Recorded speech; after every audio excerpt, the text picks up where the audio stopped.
आप जानते हैं कि बीदर बसवना जी की कर्म भूमि उनकी जमीन है और बसवना जी ने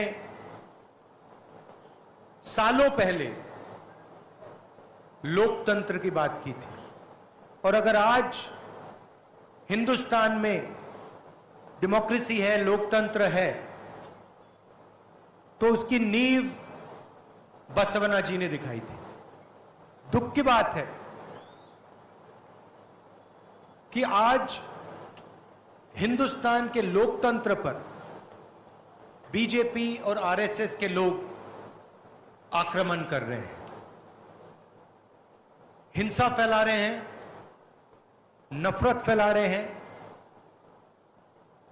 और देश का पूरा धन चुने हुए लोगों के हाथ कर रहे हैं। बीजेपी और आरएसएस की विचारधारा बसवना जी की विचारधारा के खिलाफ है। जो भी बसवना जी कहते थे उसके विरोध में बीजेपी और आरएसएस के लोग काम कर रहे हैं। कुछ दिनों में कर्नाटक में चुनाव होने वाला है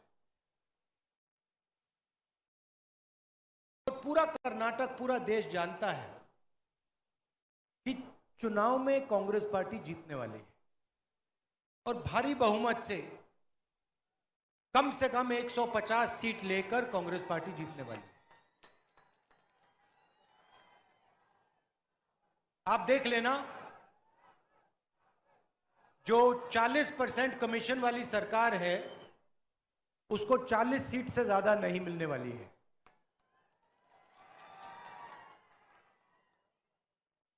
हिमाचल के चुनाव हुए थे, छत्तीसगढ़, मध्य प्रदेश चुनाव हुए और कांग्रेस पार्टी के नेता मेरे पास आए। उन्होंने कहा कि राहुल जी, हमें क्या करना चाहिए, और मैंने उनको 2 सुझाव दिए। पहला सुझाव था कि आप जो भी वायदे करो, ज्यादा वायदे मत करो, 2-3 चीजें गारंटी करके स्टेट को दे दो, मतलब झूठे वायदे मत करो। और दूसरा सुझाव मैंने दिया कि जो भी वायदे आप करोगे उनको आप पहले ही दिन, पहली कैबिनेट मीटिंग में पूरे कर दो। और वही मैं कर्नाटक के नेताओं को वही मैसेज देना चाहता हूं। नरेंद्र मोदी जी ने आपसे झूठे वायदे किए। उन्होंने आपसे कहा था कि हर बैंक अकाउंट में 15 लाख रुपए डालेंगे, कहा था, मिल गया 15 लाख रुपया। उन्होंने कहा था 2 करोड़ युवाओं को हर साल रोजगार देंगे, मिल गया 2 करोड़ युवाओं को रोजगार। उन्होंने कहा था काले धन को खत्म कर देंगे, नोटबंदी से काला धन खत्म हो जाएगा, नोटबंदी से काला धन खत्म हो गया। तो बीजेपी ने सिर्फ झूठे वायदे किए हैं। अब कांग्रेस पार्टी आपसे 4 वायदे कर रही है और ये जो वायदे हैं ये पहली कैबिनेट मीटिंग में कानून बना दिए जाएंगे। मतलब इनको पूरा करने में 6 महीने 1 साल नहीं लगेगा। इनको हम पहले दिन, पहली कैबिनेट मीटिंग में कर्नाटक के लिए पूरा करके दिखा देंगे। ये 4 वायदे कौन से हैं मैं आपको बताना चाहता हूं। पहला वायदा और शायद सबसे जरूरी वायदा, जिसे हम गृह लक्ष्मी कहते हैं, 2000 रुपए हर महीने हर परिवार की महिला को। दूसरा वायदा गृह ज्योति, 2000 यूनिट हर महीने मुफ्त में बिजली हर परिवार को। अन्नभाग्य 10 किलो चावल हर परिवार के हर व्यक्ति को, युवा निधि 2 साल के लिए कर्नाटका के हर ग्रेजुएट को 3,000 रुपए प्रति महीना और हर डिप्लोमा होल्डर को 1,500 रुपए प्रति महीना। ये 4 जो वायदे हैं, ये हमारा पहला कदम होगा और इनको कांग्रेस पार्टी की कैबिनेट अपनी पहली मीटिंग में पूरा करके दिखा देगी। ये वायदे कर्नाटक के अरबपतियों के लिए नहीं है। जैसे नरेंद्र मोदी जी ने, कर्नाटक की सरकार ने 2-3 अरबपतियों के लिए काम किया, ये वायदे उनके लिए नहीं है। ये वायदे कर्नाटक के युवाओं के लिए, किसानों के लिए, मजदूरों के लिए और गरीबों के लिए हैं। और इन 4 वायदों से कर्नाटका के लाखों परिवारों की जिंदगी बदल जाए। थोड़ा सा मैं बीजेपी के बारे में बोलना चाहता हूं। मैंने शुरुआत में कहा कि बीजेपी को सिर्फ कर्नाटक में नहीं, पूरे देश में 40% कमीशन वाली सरकार कहा जाता है। और यह नारा मैंने नहीं दिया है, यह नारा कर्नाटक के लोगों ने, कर्नाटक की जनता ने दिया है। आपने पिछले 5 सालों में अपनी आंखों से देखा, बीजेपी के भ्रष्टाचार को आपने देखा और आपने सहा।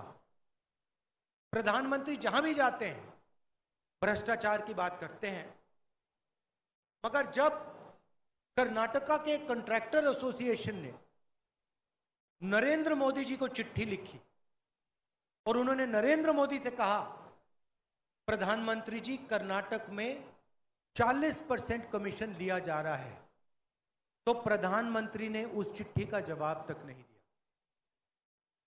जब यहां पे मैसोर सैंडल सोप का करप्शन स्कैंडल हुआ, जिसमें एक एमएलए के बेटे को 8 करोड़ रुपए चोरी करते हुए पकड़ा गया, प्रधानमंत्री ने एक शब्द नहीं कहा। जब जॉब स्कैम हुआ, नरेंद्र मोदी जी ने एक शब्द नहीं कहा। जब पुलिस सब इंस्पेक्टर को 80 लाख रुपए ब्राइब दिया गया, प्रधानमंत्री ने एक शब्द नहीं कहा। जब असिस्टेंट प्रोफेसर जॉब स्कैम हुआ, प्रधानमंत्री ने एक शब्द नहीं कहा। जब assistant engineer, junior engineer job scam हुआ, प्रधानमंत्री ने एक शब्द नहीं कहा। जब मैं भ्रष्टाचार की बात उठाता हूं, जब मैंने पार्लियामेंट हाउस में भाषण किया और प्रधानमंत्री जी से अदानी जी के बारे में सवाल पूछे, तो पहले उन्होंने मेरा माइक ऑफ कर दिया और उसके बाद मुझे पार्लियामेंट से डिस्क्वालीफाई कर दिया, लोकसभा से निकाल दिया। क्यों?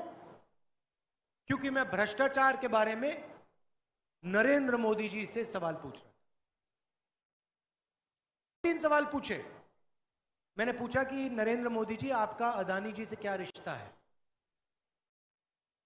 अदानी जी को हिंदुस्तान के पोर्ट्स, एयरपोर्ट्स, सारे के सारे बिजनेसेस पकड़ा दिए जा रहे हैं। ये कौन कर रहा है? क्यों कर रहा है? दूसरा सवाल, अडानी जी के जो शेल कंपनीज हैं, उसमें जो बेनामी पैसा है 20,000 करोड़ रुपए का, वो पैसा किसका है? यह सवाल मैंने नरेंद्र मोदी जी से पूछा और नरेंद्र मोदी जी ने पहले मेरा माइक ऑफ किया पार्लियामेंट हाउस में और फिर उसके बाद मुझे पार्लियामेंट से निकलवा दिया, डिस्क्वालीफाई कर दिया। मगर मैं रुकने वाला नहीं हूं। मैं प्रधानमंत्री और कर्नाटका, मैं नहीं डरता इन लोगों से। मैं प्रधानमंत्री और कर्नाटका की सरकार से भ्रष्टाचार के बारे में सवाल पूछता जाऊंगा और इनसे मैं लड़ता जाऊंगा। ये जो पैसा है, 40% पैसा है, ये किसका पैसा है? ये आपका पैसा है। इस पैसे को आपके शिक्षा के लिए, आपके अस्पतालों के लिए, आपके कॉलेजेस के लिए, आपकी यूनिवर्सिटी स्कूलों के लिए लगाना चाहिए। ये आपका पैसा आपसे छीनकर, चोरी करके ले रहे हैं। और इसका प्रयोग ये कैसे करते हैं? पिछली बार आपने बीजेपी की सरकार नहीं बनाई थी, पिछली बार आपने हमारी सरकार बनाई थी। और ये याद रखिए, भ्रष्टाचार, चोरी के पैसे से बीजेपी के लोगों ने आपकी सरकार चोरी की और फिर उसके बाद 5 साल के लिए 40% कमीशन खाया है और ये फिर से कोशिश करेंगे। इसीलिए बहुत जरूरी है कि कांग्रेस पार्टी को कम से कम 150 सीटें मिलनी चाहिए, नहीं तो फिर से ये चोरी करने की कोशिश करेंगे। ये जो आपका पैसा है, 40% जो कमीशन खाया है, उसका प्रयोग करके ये फिर से एमएलए को खरीदने की कोशिश करेंगे। तो बीजेपी को 40 सीटों से ज्यादा नहीं मिलनी चाहिए। बीजेपी को 40 सीट से ज्यादा नहीं मिलनी चाहिए और कांग्रेस पार्टी को 150 सीटें से कम नहीं मिलनी चाहिए। अच्छा, नरेंद्र मोदी जी ने एक और सवाल उठाया। उन्होंने कहा कि मैंने ओबीसी का अपमान किया है। सबसे पहले, मैं किसी का अपमान कभी नहीं करता हूं, मगर दूसरा सवाल और बड़ा सवाल, अगर नरेंद्र मोदी जी ओबीसी की बात करते हैं तो फिर सचमुच में हम ओबीसी की बात क्यों ना करें? और ओबीसी वर्ग के सामने 2-3 बड़े मुद्दे हैं, देश के मुद्दे हैं, उनके बारे में आपको थोड़ा सा बताना चाहता हूं। अगर हम चाहते हैं कि ओबीसी को ताकत दी जाए, राजनीतिक ताकत, आर्थिक ताकत, तो सबसे पहला कदम हमें यह मालूम होना चाहिए कि हिंदुस्तान में ओबीसी हैं कितना। अगर हम ओबीसी को ताकत देना चाहते हैं तो पहले यह समझना होगा कि देश में ओबीसी कितने हैं, दलित कितने हैं, आदिवासी कितने हैं। अगर हमें यही नहीं मालूम तो हम ओबीसी को शक्ति, ओबीसी को ताकत कैसे दे सकते हैं? जब हमारी सरकार थी, यूपीए की सरकार थी, 2011 में हमने सेंसस किया था और पहली बार हमने सेंसस में सवाल पूछा था कि भैया आप ओबीसी हो, आप दलित हो, आप आदिवासी हो, आपकी जात क्या है? और पूरा का पूरा डेटा हिंदुस्तान की सरकार के पास है, मगर नरेंद्र मोदी जी ने डेटा पब्लिक नहीं किया है, छुपाया हुआ है। दिल्ली की सरकार को मालूम है ओबीसी की कितनी आबादी है हिंदुस्तान में, अगर दिल्ली की सरकार किसी को बता नहीं रहे। तो मोदी जी, अगर आप सचमुच में ओबीसी को ताकत देना चाहते हो, आर्थिक ताकत देना चाहते हो, राजनीतिक ताकत देना चाहते हो, तो सेंसस में जो डेटा है उसको पहले आप पब्लिक कीजिए कि देश को पता लगे कि इस देश में ओबीसी वर्ग कितना है, दलित वर्ग कितना है, आदिवासी वर्ग कितना है। अगर आप नहीं करोगे तो कांग्रेस पार्टी ये काम करके दिखा देगी, क्योंकि हम झूठे वायदे नहीं करते हैं। हम सचमुच में ओबीसी वर्ग, दलित, आदिवासी वर्ग को ताकत देना चाहते हैं। हम चाहते हैं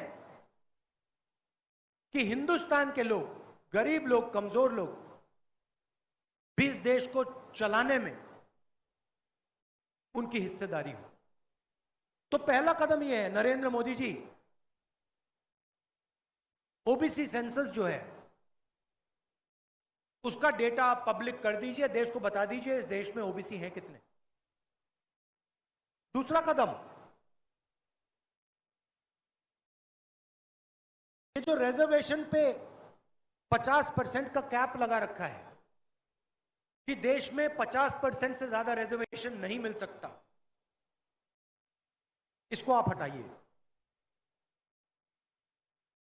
दूसरा कदम, सचमुच में आप ओबीसी की बात करते हो, सचमुच में आप शक्ति देना चाहते हो, तो ये जो 50% का रिजर्वेशन का कैप है, इसको परे करिए। तीसरी बात, जो दलित हैं, आदिवासी हैं, उनकी जितनी आबादी है उतना रिजर्वेशन उनको दीजिए। मैं जानता हूं कि ये नरेंद्र मोदी ये काम कभी नहीं करेंगे, क्योंकि नरेंद्र मोदी जी ओबीसी से वोट ले लेते हैं, मगर ओबीसी को शक्ति, ताकत कभी नहीं देते। हमने मनरेगा दिया, हमने भोजन का अधिकार दिया, हमने गरीबों के लिए काम किया है, और गरीबों के लिए अगला बड़ा कदम ओबीसी वर्ग जो है उसको राजनीतिक शक्ति, ताकत, सिर्फ शब्द नहीं, खोखले शब्द नहीं जो नरेंद्र मोदी दे रहे हैं, मगर राजनीतिक ताकत और आर्थिक ताकत देनी है। आप 10 साल 9 साल हो गए, नरेंद्र मोदी जी ने ओबीसी से वोट लिया। आप मुझे बताओ, नरेंद्र मोदी जी ने ओबीसी के लिए किया क्या? दिल्ली की सरकार को आप देखिए, सरकार को सेक्रेटरी चलाते हैं। दिल्ली की सरकार, हिंदुस्तान की सरकार को की रीढ़ की हड्डी सेक्रेटरी होते हैं। दिल्ली की सरकार में 7% सेक्रेटरीज ओबीसी, दलित और आदिवासी वर्ग के हैं, और वो भी छोटे छोटे काम करने में लगे हुए हैं। तो नरेंद्र मोदी जी, ओबीसी बात करनी है ना, तो फिर काम की बात करिए, खोखले शब्द मत दीजिए। ताकत देनी है, आर्थिक ताकत देनी है, राजनीतिक ताकत देनी है, तो सेंसस के डेटा को पब्लिक कीजिए, 50% कैप को हटाइए, और जो दलित और आदिवासी वर्ग है उनकी जितनी आबादी है उतना रिजर्वेशन उनको दीजिए। ये पहले कदम है। अगर आप ये नहीं कर सकते हो, परे हट जाइए, हम कर देंगे। और ये मत सोचिए कि हम आप पे दबाव नहीं डालेंगे। पहले हम विपक्ष में जरूर हैं, मगर पहले पूरा का पूरा दबाव हम आप पे डालेंगे। ओबीसी सेंसस को रिलीज कराएंगे, 50% के कैप को हटवाएंगे, और दलित और आदिवासियों को जितनी उनकी आबादी है उतना रिजर्वेशन दिलवाएंगे।